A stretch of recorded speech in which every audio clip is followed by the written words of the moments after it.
Hello and welcome to another Daily Muppet. In today's video, I want to talk about the Sociedad game. I want to talk about Donny van de Beek and his performance in that game. Talk about some of the transfer situations. Talk about Diogo Costa signing a new contract at Porto and what that necessarily means. And preview Villa and a few other things. Once again, partnered up with Canva. So if you want to make great graphics, social media posts, logos, designs, things like that with a very, very easy application on your web browser that is available for free with a free account or with a paid subscription for their pro features, which are incredible. Click the link in the description below and sign up for your Canva Pro account today. All right, moving forward into it. First, talk about the Sociedad game and all of that. It was obviously a 1-0 game. We needed to win by 2 goals in order to progress to the top of the groups. So inability to do so means that we'd be playing in February in a Europa and a knockout with a Champions League team that dropped down from 3rd place. So an extra round, an extra game, an extra challenge to get through. Not the end of the world, just a bit of a pain in the butt. That being said, talking about this game, Garnacho scored his goal. Good pass from Ronaldo on that one. But when you look at the team shape, you see nothing like what we have been seeing for the last month, frankly. What we've been seeing, all the improvements that we've been seeing, we see none of it in the team shape here. Now, obviously, we were very much down attackers. But the biggest issue is this. Both Garnacho and Bruno were having to drop extremely deep to try and get on the ball. We could not get it out of Casemiro and Eriksen. They essentially got pinned back much deeper by the center backs. And the biggest reason for this is this vacated space in the middle. Donny van de Beek, I feel, had probably the worst performance of a player that has played this season. He really offered nothing. Very, very little. Positionally, tracking back, all of that. Bruno worked extremely hard on the right to get back and get on the ball and move forward. But Donny offered virtually nothing. He didn't run. He didn't track back on defense. He didn't drop into the spaces to make himself available. Eriksen had a bad game as well, but many times throughout the game I was taking pictures and posting them in the Discord showing the huge, huge gaps in the midfield. You'd have Casemiro, Eriksen sitting there, and this huge gap. Nothing. Nobody in the midfield. Nobody dropping into the space. So you see that the passing angles from Eriksen were all backwards or over to Luke Shaw. Nothing forward. Casemiro didn't even get the ball. Was unable to really influence the game. All the angles are going around like in a horse shape or a donut in this. And that's because the space in the middle was entirely vacated. When you compare it to, for example, this. I know this isn't a pass map, but you look at Fernandes and Fred here, how we've been playing ahead of Casemiro. They're both kind of in the same spot because they're actually playing left and right. So you can see this midfield is highly occupied and there's a triangle in there. With this, there's nothing. There's nobody there. It's invisible. And that is, to me, it presents a problem because obviously the biggest reason we've done so is we're lacking in forwards. And I think that Ten Hag threw Donny van de Beek on in hopes that he could get involved in the attack and help create goals, but we were unable to even get into attack and get into the final third. I think it was a rare recent mistake from Ten Hag to do that, but he tried to give a player that he's played with in the past that he believes has some quality a chance, and I don't think that he took advantage of it at all. Looking at it statistically, in 58 minutes, Donny van de Beek only managed 19 touches, attempted only 14 passes, of which he completed 9 and turned the ball over 7 times. So if you do the math on this, what this means is out of the 19 times Donny van de Beek touched the ball, he gave it to the opposition 12. 12 of those 19 times. And that is completely, utterly unacceptable in terms of ball retention, in terms of movement, all of that. It just doesn't work. And so I think that, unfortunately, Ten Hag's going to run into the problem that every single manager has had. And it's amusing because there is not a single player that has had as bad a time as Donny van de Beek at United. Even players like Dallo, who weren't rated by the previous coaches, were rated by Ralph Rangnick. He's the only player that hasn't managed to make it into really being rated by anyone.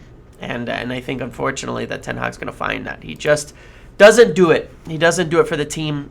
He's not going to fit into the midfield, and I don't think he's going to be able to play moving forward at any sort of rate beyond maybe a substitute off the bench in late games and things like that, in the attacking position against games like Sheriff, where we saw where you wanted an extra attacker loading into the box. And that's where he could be used. So, moving on from that, the other news that came out yesterday was Diogo Costa signed a new contract with Porto, the goalkeeper target for Manchester United. This changed his release clause from 60 million euros to 75 million euros. It doesn't really alter much. It's fairly ordinary for players to do this. Makes a bit more money from the club. They get a pay bump. If teams don't come in and buy them, they want to do that in order to get a little bit more financial security. They do get paid more based on their transfer values as well. So it doesn't really change from up there. United will still have to make the call on cutting or getting rid of David De Gea's wages completely, selling and getting rid of Dean Henderson's, and then, in order to afford this position anyway. But the savings when it comes to the goalkeeper wages are going to be likely enough for that to happen regardless. To afford him if they decide to do that.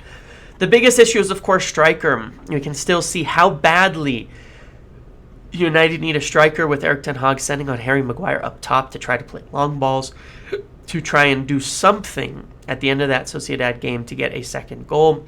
Just purely lacking in attacking options at striker. Obviously, the injuries and illnesses haven't helped, but there is just nobody at striker beyond Ronaldo. He's played 390s in a row now, and the performances have not been great. They've continued to be bad and fairly poor when Ronaldo is playing, unfortunately. The team, he just doesn't fit in there, and for all the reasons we've already mentioned, he's obviously not the long-term solution. So it's about as good a message as it can get that you need a striker when you're throwing Harry Maguire up top.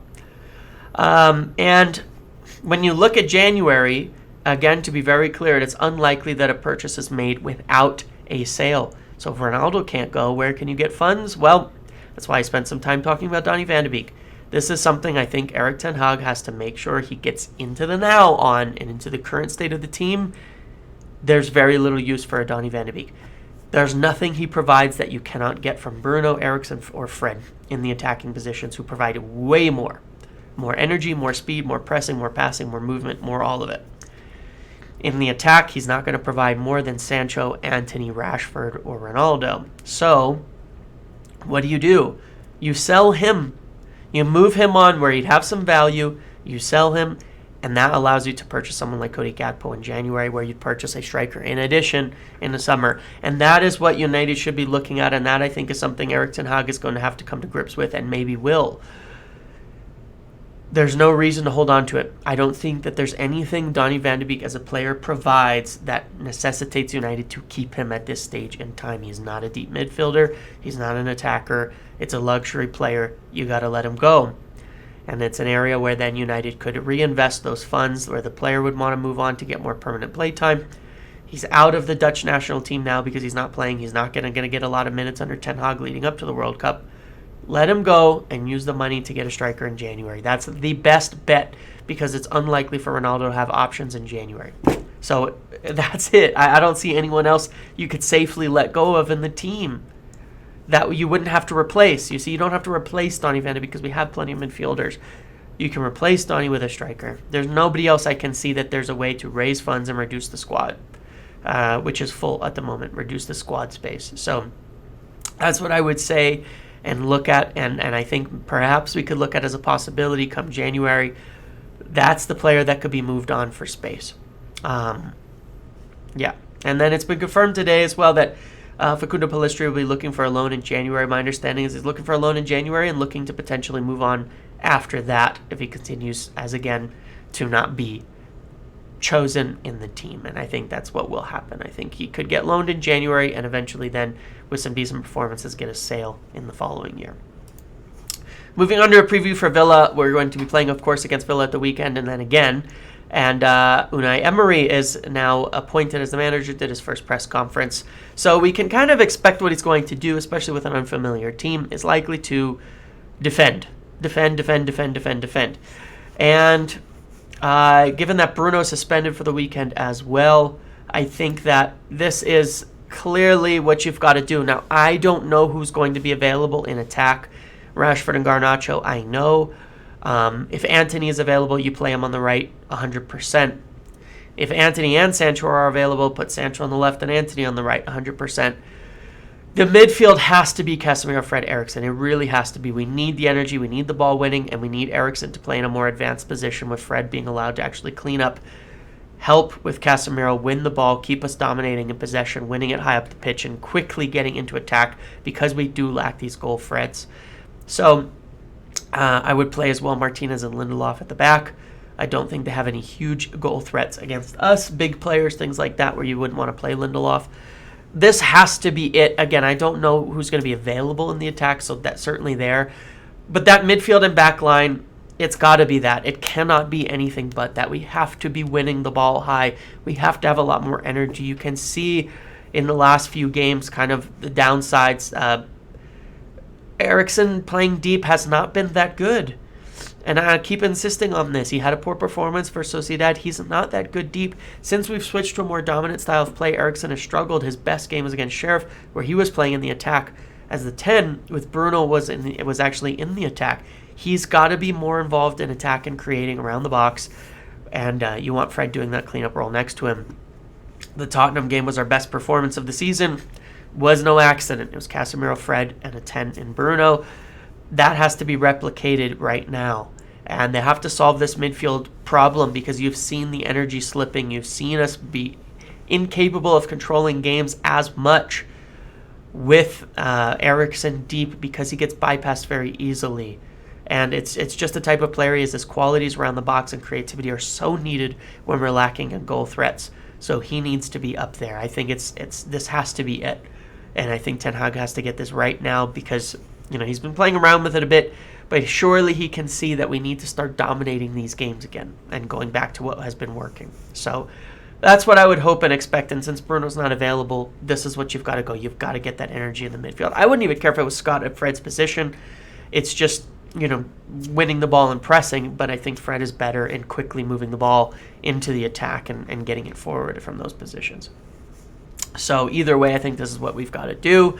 Got to get back onto the points, make sure we're getting wins, climbing up the table to be in top 4 before the World Cup, and I think we can. It's going to get very busy, so we need every point we need and can get right now. So that's what I've got for today. I expect that it's going to be very quiet on the transfer front until towards the latter end of the World Cup stages, where we'll start to hear what United are potentially looking at in January, if possible. But I think, again, it's only going to come down to if Ten Hag becomes willing to let Donny van de Beek go for any transfer to occur, because there is nobody else that I believe that the club can sell without direct replacement. So there's no options for Ronaldo. Sporting have dropped out of Champions League, so I don't think there's anywhere for Ronaldo to go in January, and there's no other potential departures outside then of a Donny van de Beek, who would be what I would consider to be the excess player in the team right now.